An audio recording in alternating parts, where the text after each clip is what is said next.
Brokerage business is not rocket science. You have to have some sort of financial communication skills and written skills and organization skills. As an appraiser, I would assume you'll understand the value of the property very well. You'll understand how to assess the taxes very well, underwrite it. Is it a common path for a lot of people who are appraisers to get into investment sales? To my knowledge, no. I think it's great business, nothing against it, but it can be very repetitive. You're doing the same thing in terms of report writing. What are some of the ways that you're looking out there for talent and some of the ways that you've been able to recruit for your team? Managing a team is not easy. Everyone has their own personality, everyone has their own needs. I feel like communication is key in terms of like everyone knows their roles and responsibility within the team. So I feel like as long as people are doing what they enjoy doing and they're clear on what they have to get done, and obviously the more the team works together, the better, because they get more used to how each other person works. Welcome to another episode of the Dealmaker's Chronicles. Today we're joined by Mitchel Flaherty, Vice President at Ripco. Welcome to the show, Mitchel. Thank you, Farad and Farhat. This is a pleasure to be here. Thank you for asking me. Absolutely. We're looking forward to learning a little bit more into what you do, a little bit of history, being from London. So looking forward to discovering some of your story. Yeah, Yeah, pleasure. Happy to share. And yeah, if anything yeah, you want to ask me, nothing's off limits. Just, anything. All right. Okay, so we're going to get real personal. yeah, sure. I don't mind. I'm open book. So, you're part of Ripco, which is, which has been expanding quite a lot, not even just in their retail leasing side, not investment banking, but capital markets and so forth. So we're going to definitely dig into the expansion of Ripco, how you're involved. But before we do that, I want you to take us back to the beginning. You have quite an interesting path. You started in a different country. So give us a high level, how'd you get into real estate? So my father was initially in the car business, and he did pretty well from selling cars, and he started buying some very small mixed-use properties in my local town about an hour outside London, about 40, 50 miles west of London. So that naturally piqued my interest at a young age in terms of owning buildings and the cash flow you can generate from them. So I actually went to study real estate at college at 18. So as a teenager, I was kind of interested in real estate. I did a few internships, a late teenager, I should say. And then when I graduated college, I had my first job as an appraiser, which at the time was a very boring job because I was writing a lot of reports for banks for loan security purposes. So a bank would call the appraisal company and say, hey, we're about to give a loan on this property. Can you underwrite it for us until you think it's going to worth what it's worth? At the time, it was very boring exercise, but it really taught me the fundamentals of real estate in terms of like understanding value drivers such as location, transportation, the quality of the building, the leases, everything that drives value of real estate. So it was a great learning ground for me actually at that time. So I did that for a couple of years, graduating out of college in my hometown, but I always wanted to be in London, the big smoke. So I eventually, after I got rejected from a lot of different investment sales companies, tried for a long period of time, then eventually got a job with a national company called Lambert Smith Hampton. They're an old partnership in the UK based out of London, and I was doing office investment sales, suburban office investment sales. So that's really when I got exposed to capital markets. At that time, there's a lot of investment coming from like the Middle East and Asia. So we were basically representing buyers and sellers of office buildings in suburban London. So that's that was my initial start in the business. I think it's the first time I've actually spoken to an appraiser outside of actually physically being there and trying to suck up to them, making sure they appraise the property correctly. Yeah. So, as an appraiser, I would assume you'll understand the value of the property very well. You'll understand how to assess the taxes very well, underwrite it. Is it a common path for a lot of people who are appraisers to get into investment sales or maybe get on the ownership side of real estate, or do the people just stay in that path? To my knowledge, no.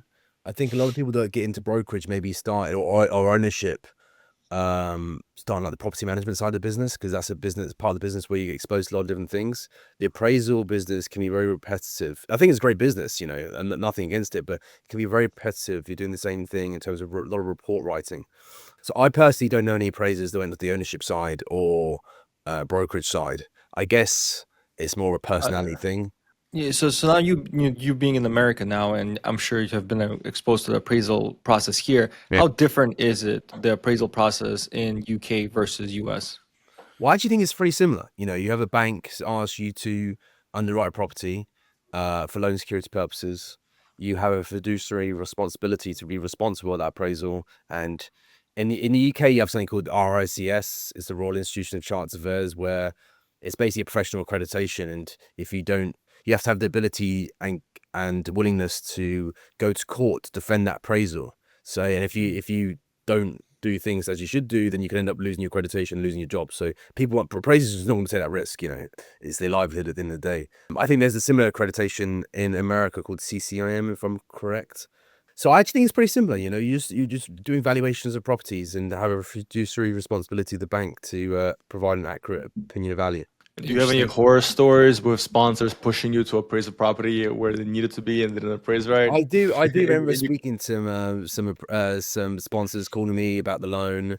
I was obviously the junior to a senior guy, and we would just reiterate what we had to do. You know, we were relying on the comps, and we listened to what they had to say to make sure they feel heard. But our responsibility is the bank, not to the borrower. Interesting. So how do you end up being in US? Now you said you joined a brokerage in London. So and I now always had a fascination with America growing up. Actually, like I was always curious what was going on in America because obviously it's a massive country with so many entrepreneurs. I remember reading the Sunday Times, the equivalent of the New York Times in London, and I think 9 out of the top 10 richest people in the world were American.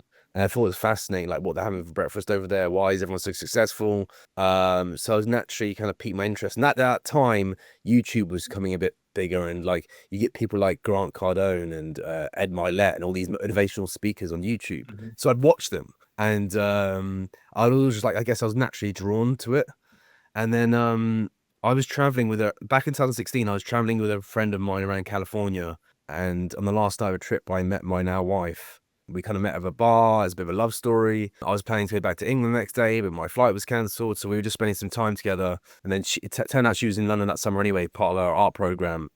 And then so after a year or two, we decided of a long distance relationship, we decided to get married and move to New York together. So it was a big leap of faith. She's from Miami, but that's how I initially came to New York back in January 2019. Oh, wow. So if you convinced her to move from Miami to New York, I mean, it means you're good at a lot of things. So kudos to She you. was planning to move to New York actually anyway, and I actually met her in San Francisco. So she was living in San Francisco at the time. So we decided to move to New York together. At that time, I think I say that it's a beautiful being young and naive because you won't know how difficult it's going to be. So I was 26, newly married, just moved to New York, didn't know anyone, I had no contacts. But I just wanted to take the leap of faith and wanted to give it a go. And I was fortunate enough to get mutually connected to a gentleman called Paul Massey. Paul Massey was a very successful, had a very successful company that sold to Cushman Wakefield. And then in 2018, so 6 months before I came here, he started a new brokerage called B6. A lot of the same old folk from Massey Knackle, and it was a very exciting opportunity. So I joined B6 in February 2019. When you joined B6, did you guys implement a lot of things that made Paul Massey's company that he sold to Cushman successful? Because that company, I believe it was called Knackle. Massey Knackle. Yeah. I mean, Massive. if you look at the roster of people that came out of it and the kind of companies they opened, literally, I feel like every broker they opened up a successful brokerage, and they're doing extremely well. So what was that? What were you able to learn from him? Did that at all translate to B6, or that kind of stay with the previous company once you sold it? The fundamentals of the business were the same. There was a territory system, so each broker focused on a particular territory, and they only represent sellers. It's because they feel like representing buyers was a conflict of interest. So they were kind of like pioneers in that space back in the 90s and 2000s. And so the fundamentals of the business were the same. Yeah. So there was I think there was 25 or 30 different territories throughout New York City, and there's individual brokers in each submarket. Then you'd come back and you'd share all this data and information. And it was really about becoming an expert in your market. And I really honed in that approach and wanted to become the expert in my market, which was the Bronx. And the reason why people usually find interesting why I chose the Bronx, because I'm a British guy in the Bronx, a bit random. So when I was researching before I moved to New York back in 2018, what a good submarket would be to focus on. Obviously, as a young guy, you want to be in a market that's active and it's up and coming. I thought it'd be very challenging to go into Manhattan and start selling office buildings when I was just like a random 26-year-old person who didn't know anyone or anything. And at that time, Brookfield, who are probably the largest real estate owner in the world, they just bought a piece of land in the South Bronx to build a massive project. So it was a bit like they were placemaking and creating a market, like gentrification or maturing market, if you like. So I decided to focus on the Bronx market. I remember in February, March 2019, I was walking around the Bronx because Paul would encourage you to walk around the Bronx and get familiar with the submarket and take pictures of the buildings. So I remember the cold and the rain. I just moved from England, from London, and I was questioning some life decisions at that point. Just 'cause, What like, month did you move to New York? Was it a winter month? yeah, January. So I was Oh, walking around the January. Bronx best in time to move February. to New York. It's magical. Yeah, I was moving around. I was walking around the Bronx in like February, March time. It was cold. It was raining. It was walking around the Bronx, so it wasn't definitely wasn't glamorous. And yeah, so it was quite an experience. But I call them like emotional war scars, from that time. So it's real. You tell people that like I've done that, and I think people actually respect you, particularly local owners. They actually respect you did that, and you wanted to learn their neighbor and what was happening. Do you at any point say to yourself, what am I doing here? Did I make the right decision? Should I be walking these streets right now? Yeah. Was there any kind of regret? Were you double thinking? What was going through your head as you walk in the streets? Or are you always thinking, okay, I'm on the right path. This is what I need to do to get to where I need to be? Well, I always believed in myself. I moved to America on a commission job, like so I had commission straight away, and I only had a limited amount of savings, so I had a bit of pressure on myself to make money because I didn't have any support. Um, so I always did believe in myself, and I was confident. At the same time, there were a couple of days where you start questioning things. Like months go by and you haven't done a deal, you haven't got paid. I questioned at that point whether I should have joined the team, and it would have been a bit of an easier path. But I really wanted to do my own thing and be my own man, be my own broker. And I thought that long term, if I kept to it, then it would pay off. And then after like year 2, 3, start to see a little bit of progress. Then after year like 5, then I really start to see more progress. Yeah. So tell us back to your first deal. Was it a Bronx deal, or Yeah, how yeah, did it yeah. come about? There was a piece of land that sold it for $600,000. Can't actually remember how I got connected to the guy. I think the owner was an architect. I got connected through cold calling, the old fashioned way, how you get started in the business, you cold call everyone. So I was pretty relentless at cold calling. Was that part of the rezoning play in the Bronx once? It wasn't part of rezoning. It was a small 25 by 100 lot, I think. Yeah, it was. Just cold calling. This guy had been in the market with another broker who obviously hadn't get enough attention. Yeah, and I managed to find a buyer and get the deal closed. So $600,000. So humble beginnings, but every deal counts, and you learn so much from them early transactions. Well, you do in every transaction you do, but particularly them early ones, you have no idea what you're doing. But I had the attitude of just like, I'll figure it out, just have positive mentality and keep moving forward every day. And yeah, I was fortunate enough to close. So yeah, that was the first transaction. How long was the first deal from the time you started to work? I didn't actually close my first deal from 18 months of moving here. So I didn't make any money for 18 months. It was quite a while. Longer than your average broker, actually. But I guess persistence pays off, after a while. If you just keep at it, doing the same thing. We used to have a saying called pound the rock. So, if you just keep pounding the rock over and over again, then eventually you will crack. So, fortunately enough, that's what happened. Interesting. Yeah, I mean, I would argue most people not the rock cracks, but they cracked before the rock cracks, and 18 months is a long time. It's a real interesting dynamic in your mind. It's more a mental game.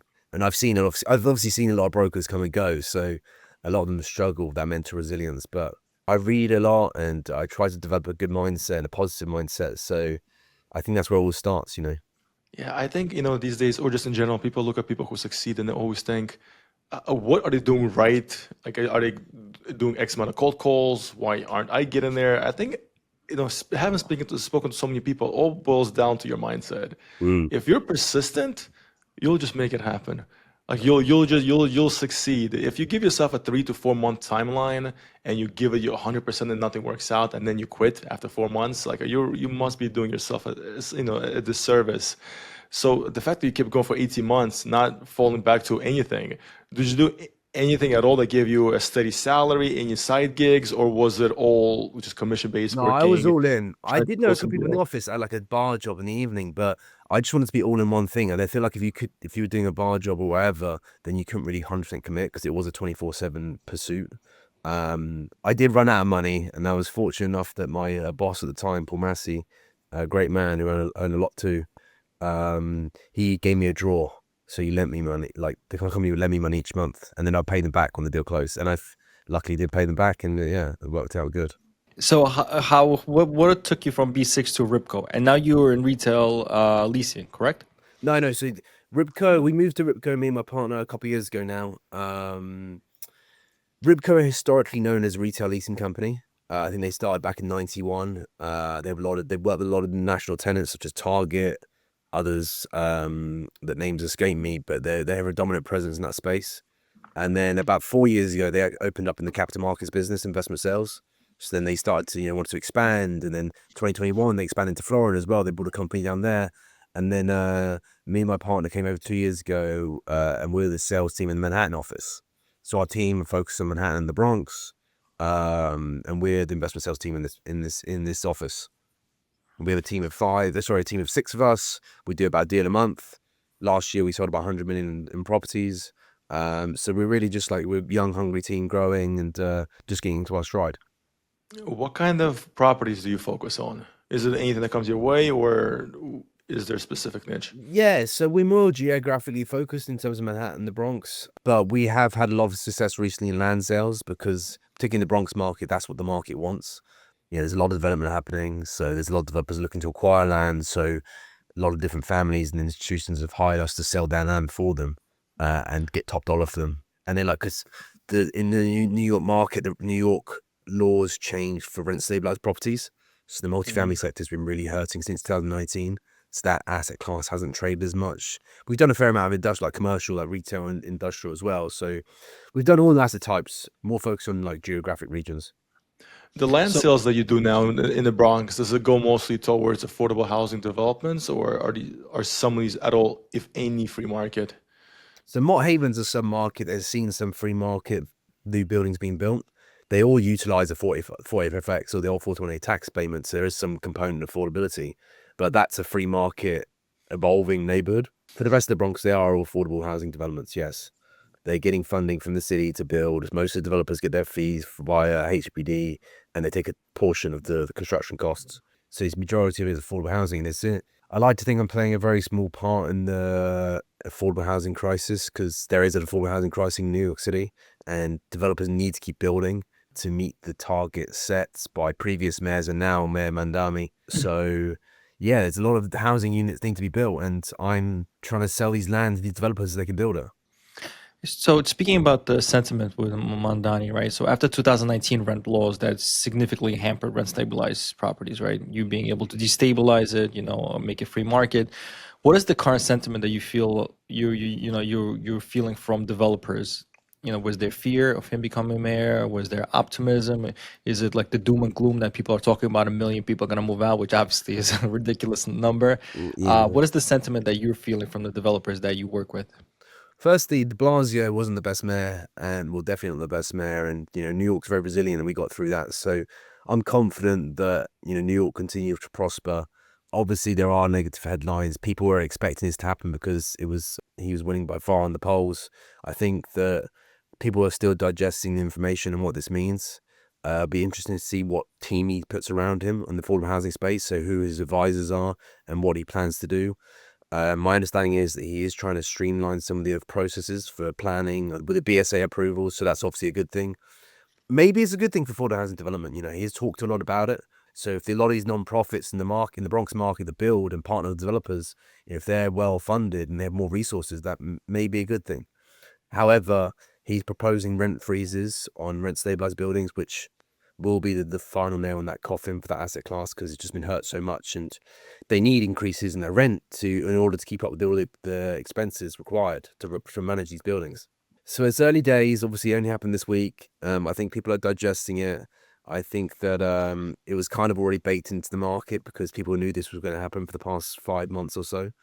So let's see. I'm a New Yorker. I'm going to stay here. So, and I think a lot of people are the same. It's the best city in the world. So it's going to be okay. Do you spend your entire time in New York, or I know you said your wife is from Miami. Is there a time in the year where you spend in Miami or anywhere else, or are you just 100% of the time in New York? No. I just I went to England a couple weeks ago just to see my family. I usually go back to England once a year, maybe twice a year, but majority of the time once a year. And then my wife's from Miami, so I go in there usually around the winter time, get some some winter sun. So I go to Miami once, twice a year as well to see her family. But yeah, that's me and my wife's life. I like to hang around. Like, I think there's so many good places in the region as well to go to. Like, I love upstate New York, like the Hamptons. So yeah, that's where we spend most of the time. Yeah, one thing I noticed about people who, I mean, you've been in New York for probably under 10 years, it seems like. Yeah, yes. It'd be 7 years in January, February time. Yeah. Yeah, for the people who spend 20 plus years, I think that they don't have the same enthusiasm towards New York No, that you do. I can appreciate that. I respect that. Yeah. Yeah, that makes sense. That makes sense. Maybe I will get there one day. Spend more time with Miami. Who knows? Yeah. So when you moved from B6 to Ripco, it was you and your partner, and Yep. it seems like you guys, did you spearhead the investment sales side of Ripco in the Bronx, or was there somebody else that you started to work under? Like, can you take us through that phase? So me and my partner Brian Whelan, he had a territory of Upper Manhattan at B6. I had a territory of the Bronx. So we'd sit next to each other for 5 years or so. There's a lot of cross pollination and synergies between Upper Manhattan and the Bronx market, particularly the multifamily side. So we thought we would partner up and get more deal flow. And it's been both of the great of us, enjoy working with Brian and managing the team and growing the team. So when we moved to the B6, we run our own team. So it's me and Brian, then we have 4 people working for us, working with us, I should say, sorry, growing the team and trying to serve the clients best we can. How many people is it now? Has it stayed a six-man team, or has it Yeah. expanded since? No, we've got a 6-person team. Well, initially, it was just when we came here, it was just me and Brian. So then Okay. Oh, okay. And then you brought in four people. yeah, then we've hired 4 people, yeah. So adding to a team in a business like ours, right, is where it's commission only. It could be difficult, right? Like, having hired somebody who has that mindset of working basically free until that first deal closes. What are some of the ways that you're looking out there for talent and some of the ways that you've been able to recruit for your team? That's a great question. Managing a team is not easy. Everyone has their own personality. Everyone has their own needs.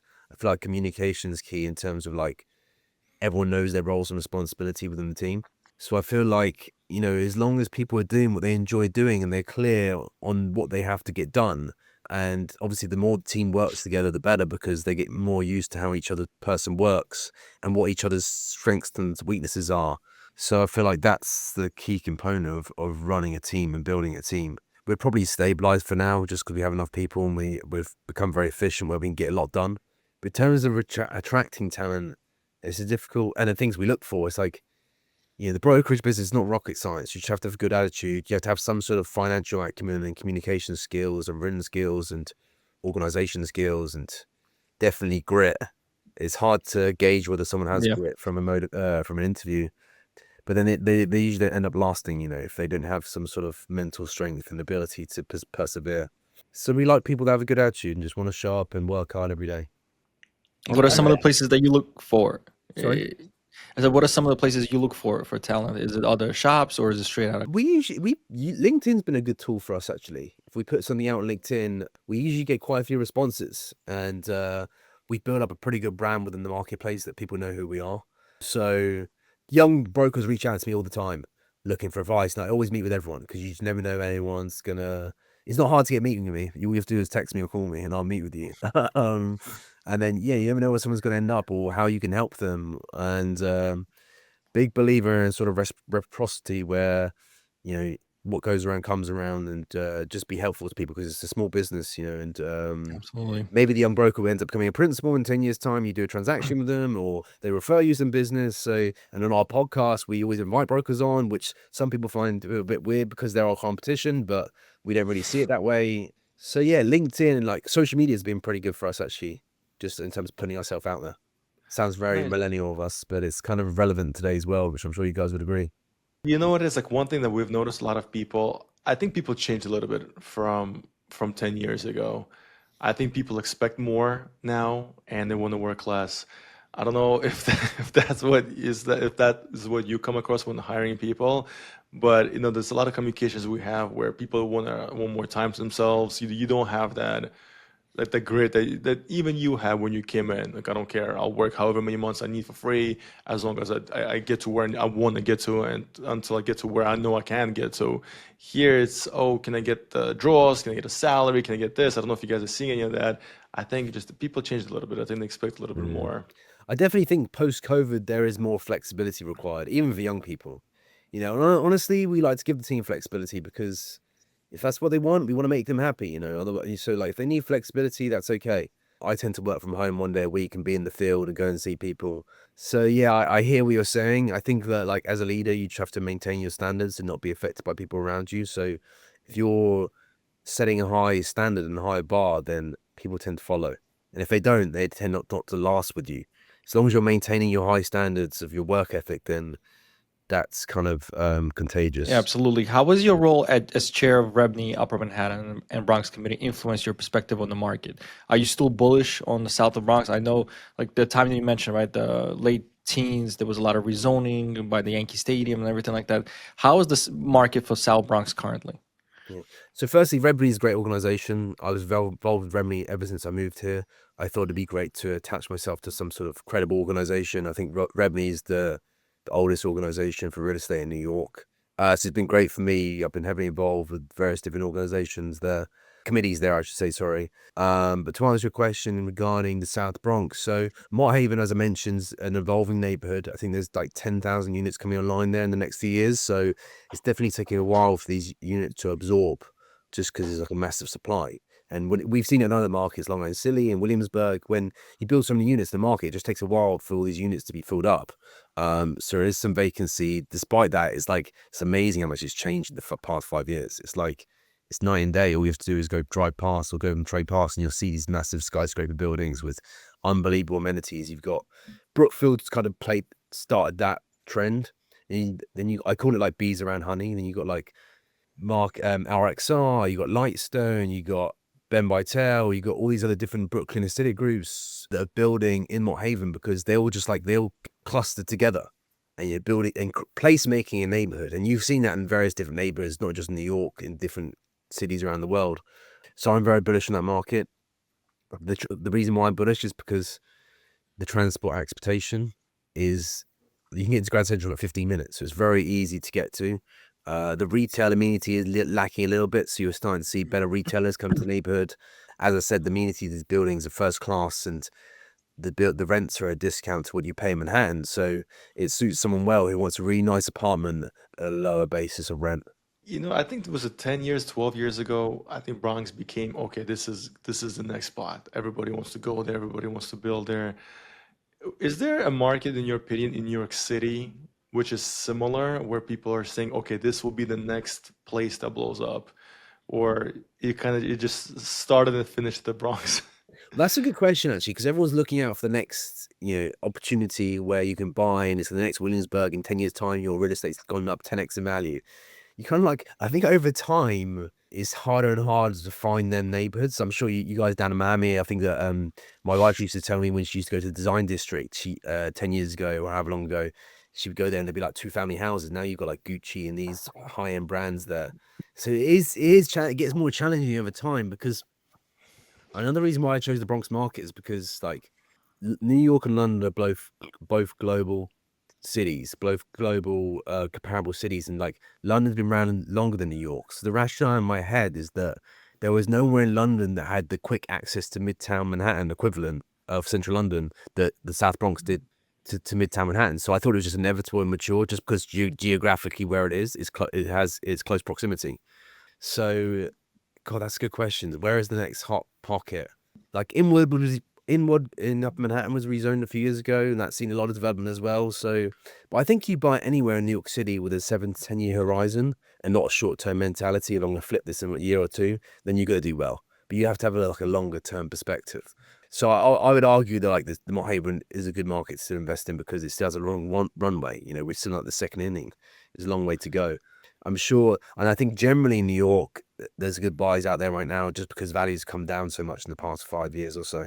So it really depends on the investor and their capital and how patient it is.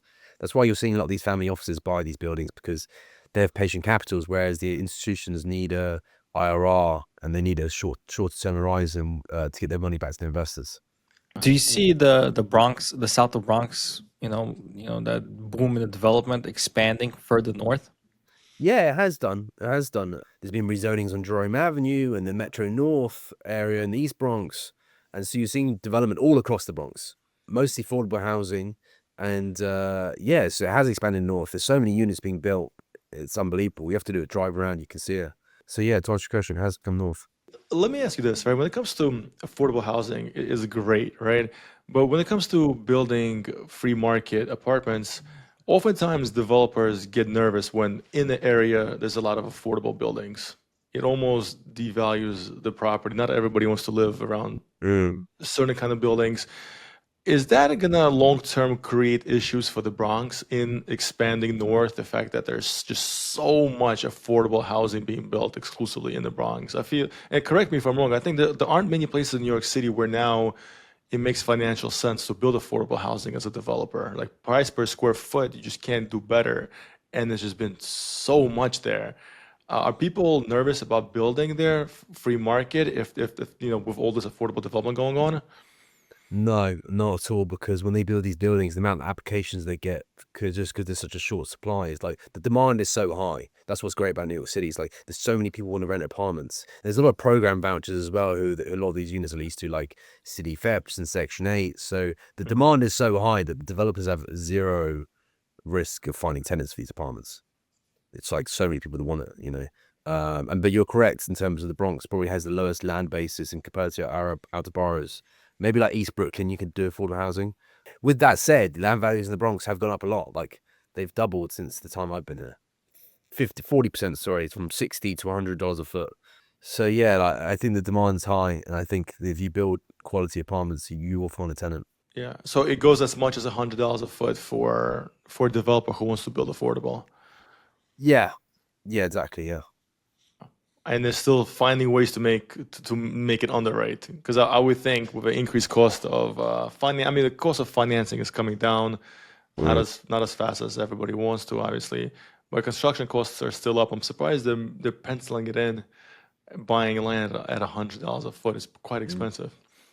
Yeah, well, like as I mentioned, a lot of these developers get fees from the city to build, so it's not necessarily the buildings don't cash flow that well. It's all about the developers' fees from HPD, the government agency, and that's how a lot of them make their money.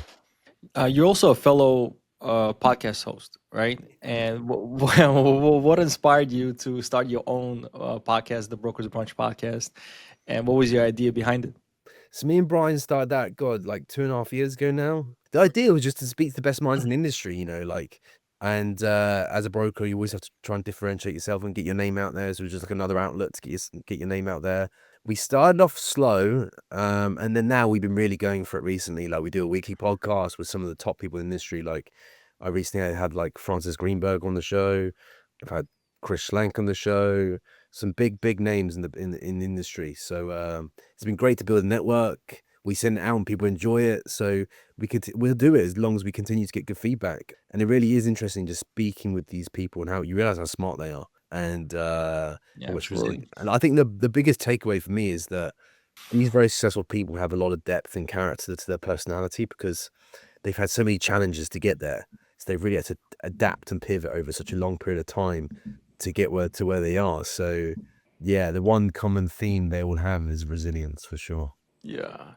Are most of the guests you bring on are New York City based, or Yeah, do you? so it's a New York City focused podcast. Yeah, so yeah, I think all of them have been New York City based. Sorry, and then we've had brokers on as well, which I mentioned. Some people find weird because they think it's competition, but we see them as our co-workers within the industry, and we refer business to them. They refer business to us, and like there's so many transactions in New York. Like there's so many. There's enough to go around. So yeah, the podcast Yeah. has been great. I really enjoyed it. Really had the ability to sit down and talk with people for an hour or so that I wouldn't necessarily have the opportunity to. And then now like a lot of them are friends and we know them, we text and we, just keep in touch. So it's an amazing network building as well. And I know we told you we launched our first episode in April. When was the first episode that you did? The first episode we did was me and Brian actually, just talking about our journey getting here because Brian's from Ireland and we were just talking about what it's like getting started in New York City real estate as a young broker. I watched that back the other day. Actually, I cringed a little bit. Just I know you only watch something back you like 3 years ago or something, and you just like you evolved so much since then. It's like it's kind of interesting how much your mind changes. But no, it was on it. It's very honest and raw and authentic. It's just like two young guys moved to New York, trying to figure out how to get ahead in the brokerage business. So with a unique perspective because we're both not from here. How long ago did Brian move to New York? He moved back in 2010. He moved, yeah. So a few years before me. So Yeah, a little bit longer than you, but Yeah. yeah, it is a unique perspective. Both Britons moving to New York, it's Yeah. it used to be that UK was the center for everybody moving down there, right? It's the center of the world at some point, and now New York kind of became that, took over that mantle, I guess. Probably after World War II, right? I think Yeah. New York became Yeah. the center of the world and business and commerce, etc. So we've seen so many different nationalities move to New York, us included. We moved to New York in 2000. I do. Um, Yeah, so I need people from all over, literally all over. That's why I pronounce your names correctly, because I'm used to pronouncing all different types of names. No, like, I grew up in like a white town in rural England, and I didn't meet anyone. I met no Jewish people. Like most of my clients are Jewish, and so it's definitely interesting. But I love it because you get so many different perspectives on things. Do you see yourself living anywhere else, at any point in your life in the future outside of New York, or are you a die-hard New Yorker? This is my place. I do love. I have to confess, I do absolutely love New York. I think it's just a great city. Particularly not being from here, being from across the pond. I really appreciate just that, and I love America in general. So I think I'll be happy living anywhere in America.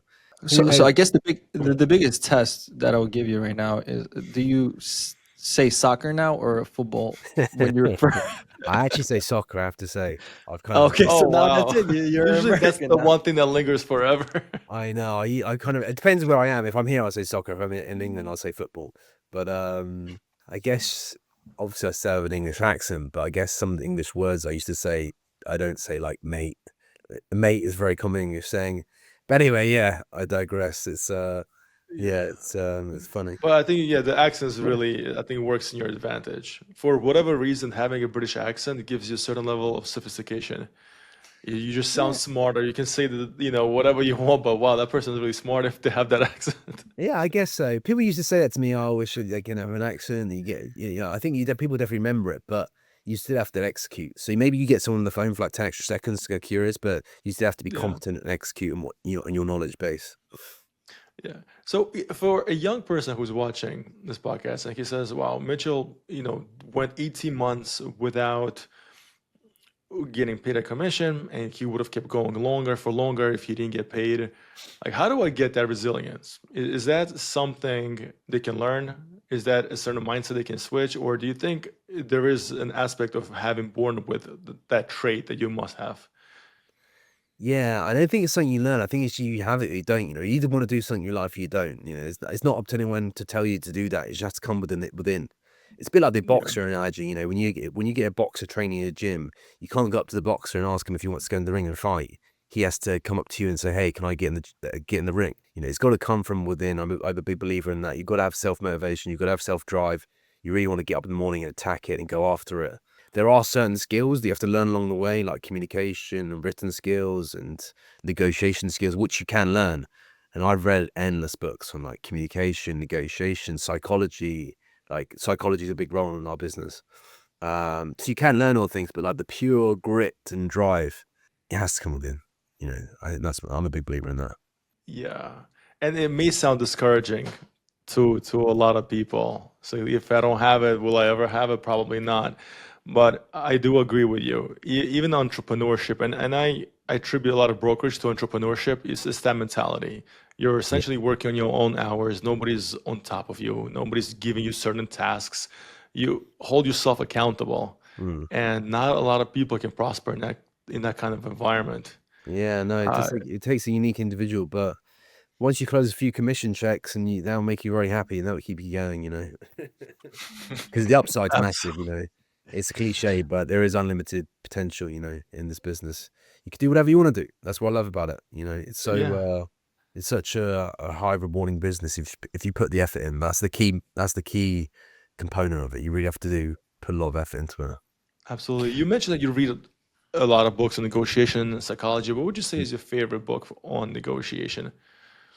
On negotiation, Chris Voss, the FBI guy. And if you do you know Yeah, that book? never Yeah. split the Yes, difference, yeah. right? Yeah, that's a great book. I read that a while ago. But yeah, he has unique tactics in terms of negotiation. But yeah, so many great books out there in like psychology and negotiation, self-improvement. Harvard Business Review, they do some good books on like mental toughness. So there Mm-hmm. is like a bit of science behind it. how you can develop it, and like doing hard things consistently, you become more numb to it. Like moving to America, moving to New York and becoming a brokerage business, diving in it first in a market I didn't know anything was really, I'm not gonna lie, it was like really, really, really hard, like incredibly hard. But Of course. I think after going and doing hard things, you become more used to it, and like you can say, oh, I've done that, so I can do this. And that's what I've learned about meeting successful people as well. Like it builds such depth to your character by doing something very challenging. It's good for you. It's challenging to start, but it's good for you for sure. Even though as someone who wants to lose weight or whatever, you should consistently challenge yourself to do difficult things. So we interview a lot of guests across the country in Yeah. in real estate, from California to the Midwest to the South. And us being from New York as well and worked in New York. New York City is the toughest market, right? It attracts the most competitive people to work in there. What would you say some of the things that is required besides grit to set you apart, some of the things that you have to do versus being in the Midwest where you're not competing with 100 other people for the same, lot to represent the seller? You have to specialize. If you're just a jack of all trades, no one's gonna know you for anything. So I've really had honed in and specialized in the Bronx market. So people know me for that. Like I have a tagline, the Brand the Bronx, and people reach out to me in that market. So it's a lot easier when sellers reach out to you than you reaching out to them consistently. So you have to specialize in a particular market. You have to know that market cold. You have to know who the buyers are, the sellers are, what things are selling for, how many buildings in that market, what the market trends are, what the supply and dynamics are. So I really just like focusing on something, whether it's asset class or geography, and really become an expert in it.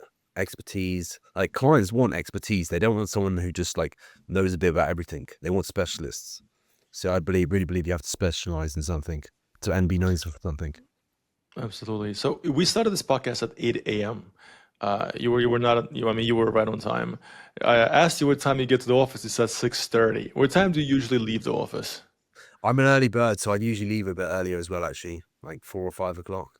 But like, I have my phone. I've only done this in the last year or so. I have my phone on do not disturb between 7 p.m. and 7 a.m. Just because I want like a clear head. Your phone's always pinging. I say I'm accessible, but so yeah, I like to get in early and have a clear head. But I've always been an early bird, even since I was young. I would always get up early. That's interesting you mentioned about the do not disturb. I started doing that lately, where it's not I don't put my phone on the do not disturb. I literally put my phone in a different room and Yeah. to charge. I come home, so probably around the same time, 7:30, and then from that time on, like before I go to sleep, I'll open up just the emails. But if there's any missed calls or anything like that, I put them off till the next day, just because Yeah. it never stops, because people in our industry, they call it every single hour and everything is an emergency. I You think kind of have to I set think it those is limits. important to detach, and gives you unique, like it clears your head and gives you perspective. You step away from the business and now and again. I didn't used to do that, to be honest with you. I was like go at the start, which I probably needed that time. But now I think you can make smarter decisions if you really just like try and detach for a moment and get a clearer perspective in your mind and take a high view approach. Yeah, and I think one thing people learn pretty quickly if they do create these boundaries is that it doesn't really affect the business in a negative way. I think a lot of this having to answer your phone every moment it rings or you get an email, this level of anxiety, it makes you think, Yeah. okay, like I need to be doing this. I'm gonna lose a deal if I don't pick up the phone.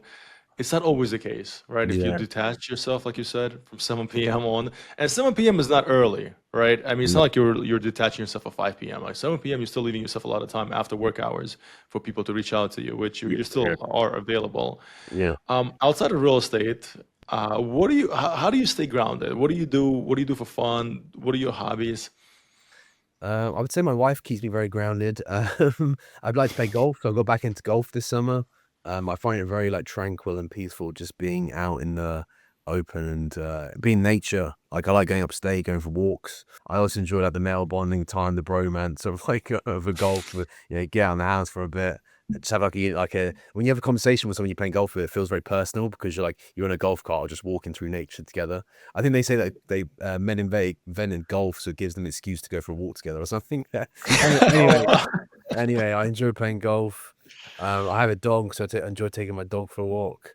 I read a lot, just going out for dinner with friends. Yeah, usual stuff really. And, I like skiing, so I go skiing. I like the Hamptons. My wife likes the beach. You get out to the beach, just like enjoying everything New York City has to offer. I like coming to the city on the weekends and just walking around Central Park. There's such good Yeah. energy about being here and like Gaff dinner, for lunch, that sort of thing, you know. What neighborhood do you live in New York City? I live in Riverdale, the Oh, Bronx. oh, wow. So you really practice what you preach, huh? Yeah, I did it He's for like, I'm gonna be a Manhattan. Bronx specialist, live and breathe Yeah, Bronx. exactly. Yeah. No, I don't know if you know, it's a nice neighborhood. I bought a house there last year. You know, it's convenient to the city. Obviously, it's convenient access to the Bronx if I want to go see a building. So yeah, I like it. It's a great neighborhood. I love it. So what, I mean, you have a pretty interesting path. You started in London, you came here, you're doing extremely well in real estate. What does the next 5 to 10 years look like for you?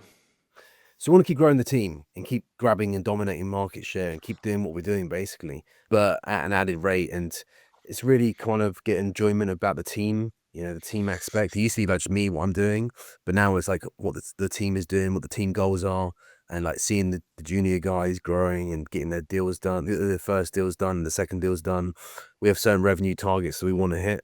So we want to be like a $5 to $10 million revenue team in the near future. We're trying to strategically get there, and I think we will get there because we're at the age and we have a unique position in the market where I feel like we can get there. So just keep grinding and hustling, getting deals done, and building relationships. I know that's cliche, but you do end up really becoming friends with these people in the business, and it's nice to grow together, learn together, figure things out together. So yeah, we want to keep going for a long period of time. We've been doing this for a long time, yeah.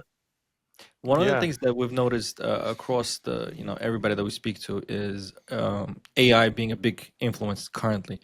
What would you say some of the are you encompassing it? Are you using it compared to what you were doing, for example, 5, 6 years ago? Has it made your life easier? What are some of the tools that you use? Yeah, I choose for my email responses. So Fixer AI, it's really been a great thing. It drafts email responses, it categorizes everything. So it's been really, because we're so many emails, like crazy amount of emails. So that's really been helpful in using my time. That's the main the way we use it. We also use it to, like, you know, draft offering memorandums, investment highlights, descriptions of neighborhoods, that sort of thing. So it's definitely Yeah. been a tool to use, and I think that it will continue to be so. We use our CRM as well. I think that Monday.com and that they're implementing some AI features into that. So it's gonna be interesting to see how like that helps us find buyers and sellers requirements, buyers requirements, and how we can, you know, match them with their investor criterias. So yeah, I have to confess, I'm not the biggest technology guy, and like I like to be pretty simple, but definitely recognize it's gonna influence us in some way. So I'm trying to adapt and yeah, come with the times. Yeah, I think in our business, given that it is so much relationship based, it does give us a little leeway, not maybe to be on top of these AI tools like some of Yeah, these other industries. yeah, But for industries like bookkeeping, I mean, wow, unless you're implementing it, you're really struggling. Like yeah, against a company that can offer much cheaper services using it. But yeah, we're in a good space. We can pick up a phone call, have a conversation with a human being. They yeah. want to hear from a human being. It's a little different. Yeah, a lot of people I know, like, who do business with, like, they're really old school guys. They have a flip phone, sorry. So yeah, they're not concerned if you're using AI or not. You know, Yeah, it's a New old York school. thing. The guy has a flip phone from 15 years ago and probably $400 million worth of real estate in New York, right? It's like, okay. Exactly. Exactly. I do think like social media is a very important component, though, particularly as like the younger generation come on and take over the portfolios. You know, you say in real estate that, you know, it's not about who you know, it's about who you know is you. So you really want to get your name out there consistently. And like social media has been a great tool to do that. So yeah, I'm a big fan of LinkedIn and Instagram in terms of promoting yourself. And there is some good valuable content as well there to digest and learn. Yeah, absolutely. But Mitchell, thank you so much Yeah, for of course, my coming on pleasure. our podcast. It was great meeting you. I think we did speak about a few deals before, like a year and a half ago. But it's good to see you in person. Yes, Call it that, likewise. right? Likewise. 2025 seeing a person in person. But I know you're a busy man. You have a long day ahead of you. So do we. But again, thank you so much for coming on. Thank you for sharing your story. I cannot wait to Pleasure. be a part and to see what the next 5 to 10 years have in store for you. I'll hold that $5 to $10 million revenue goal. I'll hold you accountable to it. Please I'll do. check in once in a while. I'm like, how Please do. how far are you guys? Please do. I'm putting it out there into the ether, so you know, I want to make myself accountable to it. But we're gonna get there. And thank you so much. Great to connect with you guys, and wishing you guys continued success. And look forward to keep the conversation going. Yeah, Absolutely. Thank you so absolutely. much. All right, see you, Thanks, Mitchell. guys. Bye.